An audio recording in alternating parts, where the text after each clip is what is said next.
এই যে একটা মহিলা দাঁড়ায় রয়েছে, যাও হয়তো মোবাইলে কথা কইতেছে নাকি, যাও।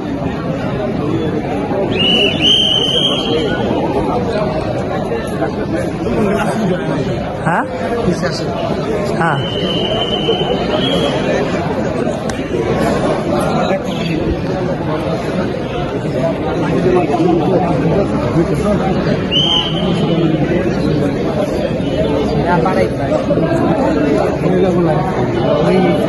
এটা হলো কায়েতপাড়া ইউনিয়নের পূর্বগ্রাম কেন্দ্র।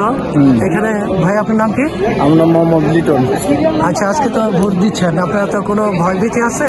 না, কোনো ভয়ভীতি নাই, খুব নিশ্চিন্ত ভাবে আছি ইনশাল্লাহ। আপনার কেমন লাগছে? খুব ভালো লাগতেছে ইনশাল্লাহ।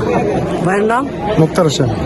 আপনার কেমন লাগছে আজকে? আলহামদুলিল্লাহ ভালোই লাগতেছে। 17 বছর তো ভোট দিতে পারেন না। ওই হিসাবে ভালো লাগার কথা, ঠিক না? ঈদের মতন আনন্দ লাগতেছে আর কি। ইনশাল্লাহ ইনশাল্লাহ।